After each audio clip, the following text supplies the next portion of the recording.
조원라이가 뭐라고 했죠? 니는 먼저 들어가가 무조건 전라도를 먹어라. 먹고 부산으로 먼저 들어가서 거기 한반도에 중공군 괴뢰 정부를 세운다 알겠나? 이렇게 됐단 말이에요. 중공군 괴뢰 정부? 예. 그러니까 소위 말해갖고 한반도 전체를 장악하는데 중국의 지분이 훨씬 세게끔 만드는 거죠. 예. 중국의 위성 국가로 만들려고. 예, 만들려고 했던 것이죠. 최영님 오늘이 몇 월 며칠입니까? 오늘은 제가 알기로는 6월 26일입니다. 예. 정영님 지금 시계 한번 봐보십시오. 지금 몇 시계요? 시입니까? 자, 지금요? 몇 시 몇 분입니까? 2시 43분입니다. 예, 2시 43분.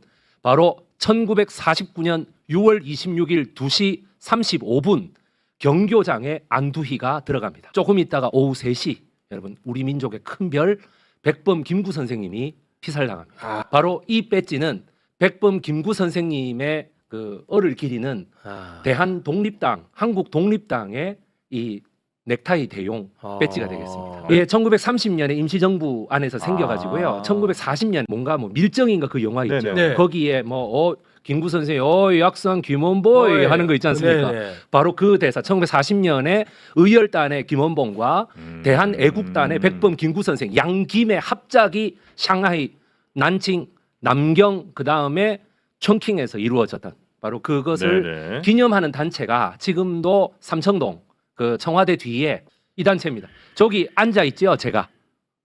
저기 저 조금 밝은색 와이셔츠 같은 거 입고 왼쪽이에요. 예, 제가 네네네. 앉아 있죠. 저기가 그 대한 한국 독립당 건물입니다. 저 오른쪽에 왼쪽에 반대쪽에 앉아 계시는 분이 거기 회장님이십니다. 예. 그래서 오늘 여러분 6월 26일 날 오후 조금 있으면 오후 3시 네. 안두희에 의해 가지고 너무나 민족의 큰별 백범 김구 선생님이 쓰러지셨습니다.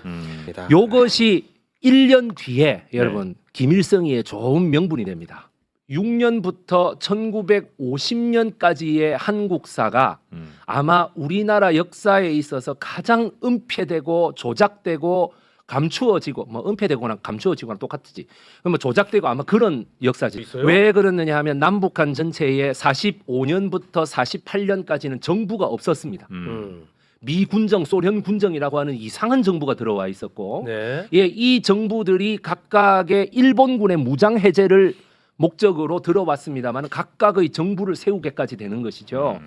이것을 이 난국을 타개해 보려고 했던 많은 뭐 여훈영 선생님이라든지 백범 김구 선생님 이런 분들은 전부 다 암살당하고 말았습니다. 그 흉탄에 쓰러지고 단독 정부를 세우겠다라는 사람들만 다 득세함으로써 자 이렇게 되면 여러분 후의 역사가 어떻게 되겠습니까? 후의 역사가 통합을 주로 하거나 통합을 주장하거나 화합을 외쳤던 분들의 기록은 사라집니다. 그렇겠네. 기록은 사라집니다. 왜? 기록을 단정 김일성이하고 이승만 대통령이라는 이 두 사람이 쥐고 있기 때문에 기록을 얼마든지 조작하거나 삭제할 그렇겠죠. 수 있습니다. 1948년도 3월 달에 올라가서 4월 달에 귀환하셨는데 네. 5월 달에 김일성이가 화답을 보냅니다. 어떻게 보내느냐? 바로 단전 조치. 여러분, 단전 조치. 뭐냐 하면은 북한의 공업 시설과 수력 발전소들이 다 몰려 있었기. 전력 생산을 북에서 해 가지고 남으로 보내 주는 거였어요. 그래서 48년 5월 14일 날 김일성이가 전기를 다 끊어 버립니다. 그것이 바로 우리나라 역사상 두 번 다시 일어나면 안 되는 처음이자 마지막 블랙아웃이 되겠습니다. 지금 같으면 난리 나는데 그때는 전자제품이라는 것도 많이 없었고 사실은 그런데 뭐냐 병원에서 응급 환자들이 엄청난 피해를 받습니다. 그래서 미국이 황급하게 서울, 인천, 부산 요 세 개에다가 발전배를 돌립니다. 미군정이 저렇게 발전배를 전기를 막 이렇게 해가지고 미친 듯이 석유 석탄으로 해갖고 저기 실고온 석유 석탄으로 발전배를 막 돌리는 거예요. 그래서 일본에서 급파돼 가지고 저걸 돌립니다. 그거를 딱 보는 순간 김일성이가 뭐라고 생각하는지 아십니까? 서울, 인천, 부산이 핵심인 모양이지. 그러면은 우리가 앞으로 군사 작전할 때 목표가 딱 정해졌어. 서울, 인천, 부산으로? 예, 서울, 인천, 부산으로. 그래서 정해지고 48년도부터 수시로 이게 이제 효과가 있다는 걸 알게 되니까 수시로 어떻게 되냐면 단전한다. 뭐 조금만 그거 하면 단전하겠다. 우리를 꼼짝 못했겠네. 그러면은 또 뭐 이거 어떻게 이러고 더군다나 또 그거 한 것이 뭐냐면 당시에는 황해도에 38선에서 황해도 해안지방은 지금은 북한입니다만은 황해도 연백군이라든지 개성이라든가 이런 데는 다 뭡니까 대한민국입니다.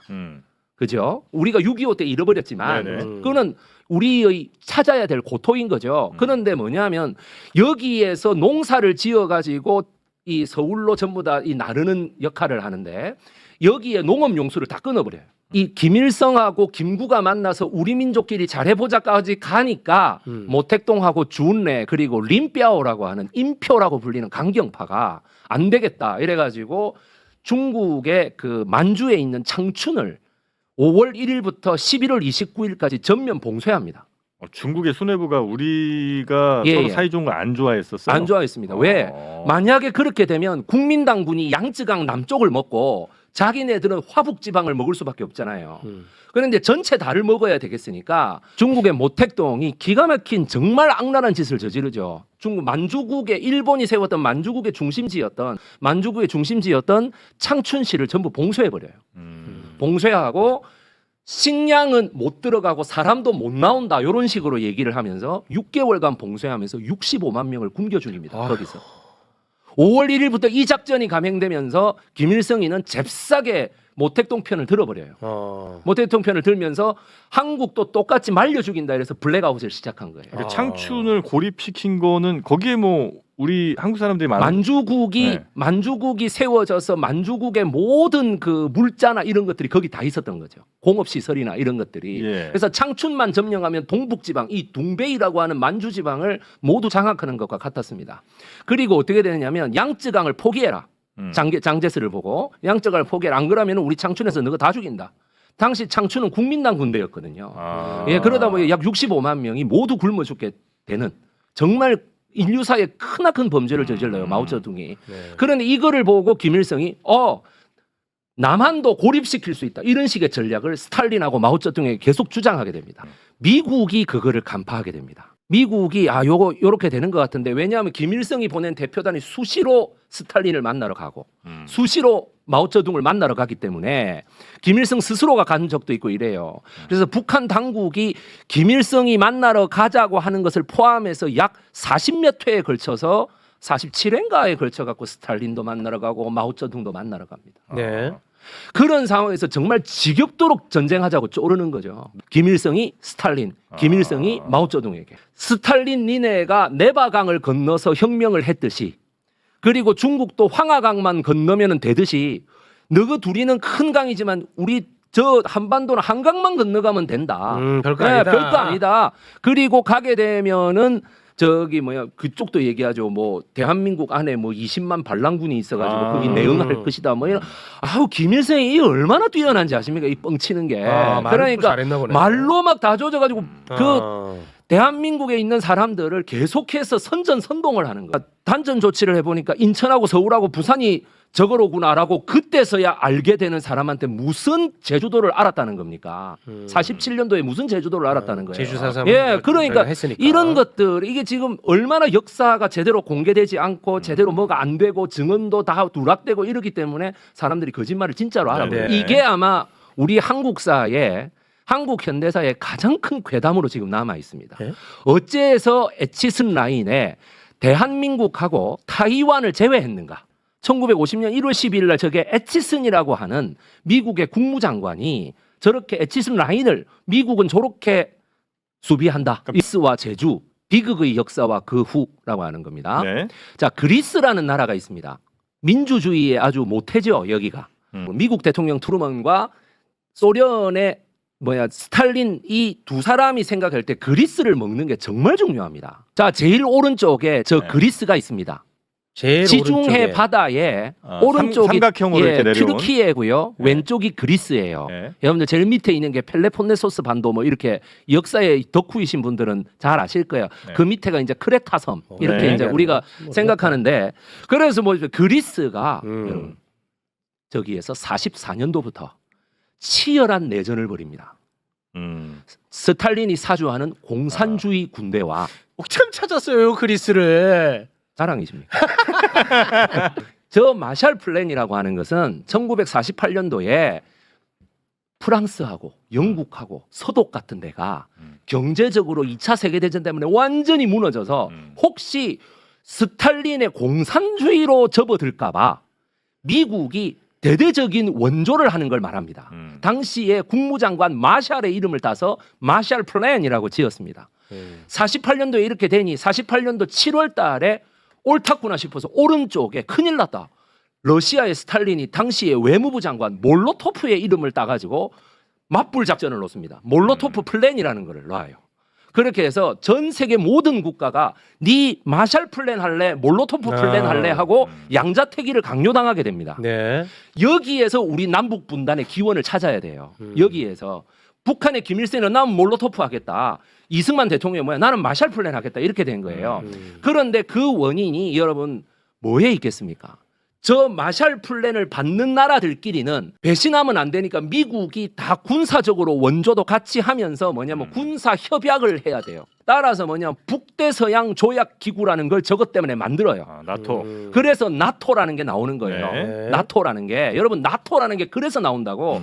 그런데 나토의 가장 큰 목표가 뭐냐면 어차피 이쪽에 붙어 있는 나라들은 미국하고 더 가깝지 소련하고 멀잖아요. 그 서유럽 쪽은. 예, 서유럽 쪽. 그런데 뭐냐? 서유럽도 아닌 것이 동유럽도 아닌 것이 애매한 게 그리스입니다. 그렇기 때문에 뭐냐면 훨씬 더 미국이 바다로 가는 것보다 바로 내려오는 게 더 빠르죠. 소련이 내려오는 게. 그러니까 소련에 대해서 아주 치열하게 3차에 걸쳐서 1944년부터 49년까지 반공산주의 운동이 벌어져요. 이게 그리스 내전입니다. 그리스 내전. 엄청난 희생자가 나와요. 한 30만 명 정도 죽어요. 그래서 절대 그리스를 놓칠 수 없다. 왜냐하면 아테네와 스파르타의 그 민주주의라고 하는 것이 이 그리스를 놓치게 되면 이 서구의 자존심이 무너진다 이래가지고 네. 그리고 스탈린으로서도 그리스를 무조건 잡아야 되는 거예요. 그런 상황이 되다 보니까 스탈린이 그리스에 집중하느라 김일성의 그 요청을 계속 묵살합니다. 그리스가 왜 중에서 이쪽을 지금 해야 되는데 여기 극동에 신경 쓸 시간이 어디 있냐고. 그러니까 계속 묵살해서 김일성이도 뭐라고 얘기하냐면 중국의 군사력, 중국 공산당의 군사력이면은 6.25를 얼마든지 성공으로 이끌 수 있다 이런 식으로 스탈린한테 얘기하는 거예요. 중국하고 짬짬이 해갖고 먹을 거다 이렇게 된 거죠. 그런데 중국의 생각은 틀렸습니다. 아니 우리가 이제 정권 세웠는데 무슨 뭐 이래 된 거 있잖아요. 그 심리를 미국이 간파한 거죠. 저 소련하고 중국은 절대로 전쟁을 일으키지 못한다. 여력이 없다. 소련과 중국의 전쟁이 안 되는데 어떻게 한반도하고 타이완에서 전쟁이 일어난다는 거냐. 더군다나 49년 10월 달부터 12월 달 사이에 저 타이완의 중국 본토에 붙어 있는 그 금문도라고 하는 곳에서 네. 대포격전이 한번 벌어져요. 국민당하고 네. 이 공산당이 포격전이 한번 요건 벌어져. 한번 우리가 타이완보다 뚝 떨어져서 중국 바로 앞에 있는 네네네. 금사군도라고 하는 곳이 아주 작은 섬에서. 예, 그렇게 벌어. 지금도 대만 땅입니다. 네. 그건. 그러니까 막 미친 듯이 벌어지는데 이거를 대만이 이겨내요. 그러니까 어떻게 돼? 이거는 괜찮다. 지금 우리는 동유럽을 더 신경 써야 된다. 동유럽에 지금 뭐 더 신경. 근데 신경 쓴 결과가 결국 루마니아 뭐 이런 거 헝가리 다 넘어가요. 실패해요. 그래서 당시 트루먼 대통령이 에치슨 장관을 굉장히 작살내죠. 그냥. 그래서 동유럽 쪽에 더 신경을 쓰다 보니까 에치슨 입장에서는 아시아는 전쟁 안 일어나. 괜찮아. 이렇게 돼버린 거예요. 그래서 에치슨에서 제외된 겁니다. 한마디로 이거는 에치슨이 떠듬한다고밖에 볼 수가 없어. 아주 멍청하다. 이런 사람이 53년까지 미국의 국무장관이었다고. 그러니까 메가더가 얼마나 답답했겠어요. 이 사람이. 메가더도 나쁜 놈이지만 안 일어날 줄 알았어. 그래서 이승만 대통령도 어떻게 돼요? 미국도 방심하고 좀 안 일어날 줄 알고 별로 병사도 뭐 이렇게 일본하고 오키나와에만 집중돼 있고 이렇게 생각을 했고 타이완이 한번 막았기 때문에 뭐 저기서 또 일어나겠어 이랬는데 모택동과 저우원라이의 작전이 허를 찔렀습니다. 가운데 있는 인간은 남일이라고 하는 김정일의 시기를 받아가지고 의문사한 사람이고요. 오른쪽이 방호산이에요. 방호산. 예, 방호산인데 중국식 이름입니다. 한국 사람이래요. 인민군 제166사단을 이끌고 바로 창춘 봉쇄전을 주도했던 바로 그 놈이 잔인하고 무섭기로는 세계에서 둘째가라면 서러운 애예요. 그래갖고 이 남일이하고 방호사이가 이렇게 이제 내려오는데 저게 초기 작전도인데요. 6.25 6월 30일 현재 김일성이 기도했던 작전도입니다. 6월 30일 닷새 만에. 6월 30일 동안 6월 30일에 김일성이 그렸어 지도에다가. 예, 저기 작전도에 제주도 있어요, 없어요? 없죠. 이때까지도 제주도가 어딘지 몰랐어. 중요하지도 않았고. 예, 중요하지도 않았고. 잘 보십시오. 제일 오른쪽부터 설명하겠습니다. 이게 해군이 이렇게 내려오죠. 부산으로 내려옵니다. 해군이 내려와서 부산에 상륙 아까 그랬잖아. 부산, 인천, 서울이라고 했잖아요. 그랬었죠. 그래서 부산을 먼저 치려고 부산에 특공대 600명을 보냅니다. 어. 특작대라고 하는 600명을 보내는데 언제? 1950년 6월 26일 새벽 2시 26일 여러분 새벽에. 새벽 2시에 보내는데 그렇게 쭉 해서 내려오는데 거기 옆에 여러분 울산 앞바다에 그래 울산 앞바다에서 어떻게 돼? 그 죽이지, 우리 우리는. 손원일 해군 제독께서 아, 지휘하시는 손원일. 백두산함이 저 특작대가 탄 부대를 야포를 쏴가지고 격침시켜 버립니다. 손 뭐? 손원일 제독이 손원일 제독님 거기서 나오시는군요. 예, 예. 손 뭐? 손원일 제독님. 손원일 함도 그러잖아. 예, 저분 아버지께서 손정도 목사님이신데 저 손원일 제독하고 어렸을 때 동네 친구로 이렇게 키웠던 사람이 김성주.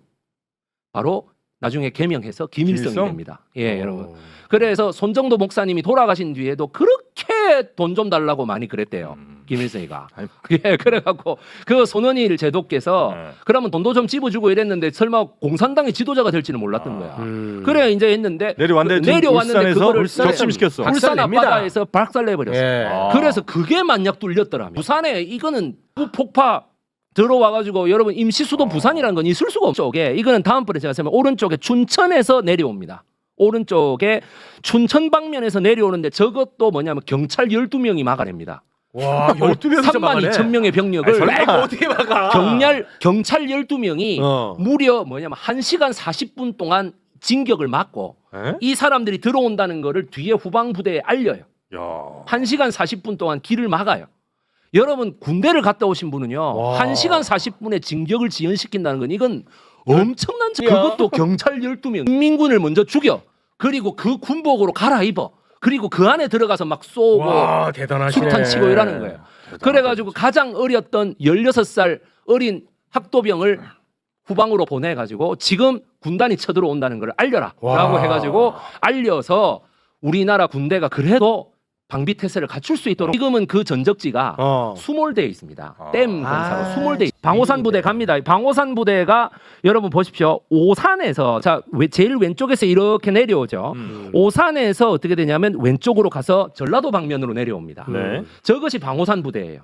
저거에 대해서 아직 잘 안 알려져 있죠. 네. 예, 이게 오늘 가장 중요한 거예요. 아, 이게 제일 예, 이게 가장 중요한 겁니다. 자, 저기가 충청남도예요. 네. 충청남도에서 해안가를 따라서 내려와 가지고 홍성 뭐 이런 데로. 예, 군산을 지나서 군산. 전주를 지나서 전주 지나. 남원을 지나서 남원을 지나서 낙동강 전선으로 오라고 했는데 여러분 방호산이가 여기에서 욕심을 냅니다.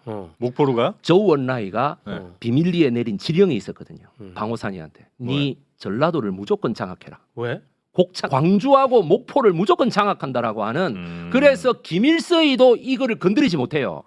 왜? 아까 전에 보세요. 에치슨이 생각할 때 중국이 참전하지 못할 것이다 아니고 중국이 아예 들킬까봐 인민군 제166사단을 어떻게 됩니까? 북한군 6사단으로 바꿔갖고 이미 압록강을 건너게 해버렸어요. 그렇게 해서 처음부터 북한군의 편제로 들어가 있었다고. 중국이 내려오는 북한군 중에 상당수를 차지했던. 예. 그래서 다른 완전... 굴레로 이렇게 내려온 거지. 그래요? 그러니까 이 여러분들이 잘 아시는 경기도 오산에서의 딘 소장의 스미스 대대하고 붙었던 그 군대는 바로 방호산의 6사단인 거예요. 여러분 그래서 방호산 6사단이 미군을 무너뜨리고 전주까지 내려가 가지고 딘 소장을 체포합니다. 생포하는 거죠. 어떻게 들키게 돼 가지고 딘 소장을 체포합니다. 방호산의 사기가 어떻겠습니까? 그래 가지고 이 사람이 가가지고 어떻게 되느냐면 내가 낙동강에 부산을 먼저 들어가겠다. 낙동강 전선이 이렇게 위에서 오는데 이게 교착 상태 가지고 못 들어가잖아요. 네. 못 들어가니까 옆으로 이렇게 돌아가지고 지금 여러분 어디야? 순천 여수를 돌아 마산으로 해서 부산으로 들어가겠다라고 얘기를 합니다. 예, 광주 목포는 이미 점령했고 여기는 사실상 무주공산이었어요. 경비가 이렇게 예, 그러니까 않았군요. 여기가 안 되니까 이렇게 이제 중공군이 올 거 아닙니까? 저쪽에 순천에 전부 집결합니다. 네. 그래서 어떻게 돼? 이렇게 얘기하죠. 방호사에 김일성이 그게 뭔데? 내가 내 맘대로 내 부산을 먼저 들어가겠어. 이렇게 되는 거예요. 조원라이가 뭐라고 했죠? 니는 먼저 들어가가 무조건 전라도를 먹고 부산으로 먼저 들어가서 거기 한반도에 중공군 괴뢰 정부를 세운다 알겠나? 이렇게 됐단 말이에요. 중공군 괴뢰 정부? 예. 그러니까 소위 말해갖고 한반도 전체를 장악하는데 중국의 지분이 훨씬 세게끔 만드는 거죠. 중국의 위성국가로 만들려고. 예, 만들려고 했던 것이죠. 중국 공산당에. 그렇게 했는데 어떻게 돼요, 여러분? 여기 순천에서 이게 막힙니다.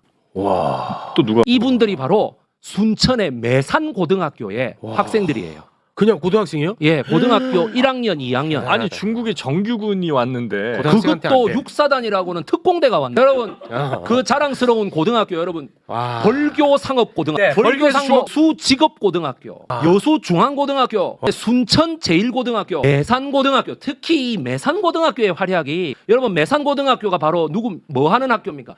일본이 38년도부터 신사참배를 강요했을 때 죽어도 나는 조선 총독부의 전방침에 따르지 않겠다 하면서 전부 강제 폐교를 당했고도 굴복하지 않았던 학교. 45년대 이 매산고등학교가 M1 소총, M1 소총, 그 다음에 수류탄 조작법만 딱 9일 배워가지고 7월 25일 날 여러분 그 유명한 경상도와 전라도가 만나는 화개장터 뒤에 있는 뒷산에서 화개 전투로 붙게 됩니다. 와. 예, 몇 명이나 있었길래? 350명. 와. 여러분 아니 무기 같은 건 있어요? 총하고 수류탄. 총수류탄. 그리고 경찰 병력하고 전라도 지역에서 그래도 조금 후퇴해서 내려왔던 최후 방어선을 쳤던 우리 국군. 조금 요렇게 해서 한 2,000명 정도. 그런데 가장 용감하게 싸운 건 학도병 350이었습니다. 자그마치 180여 명이 전사했습니다. 여러분. 아이고.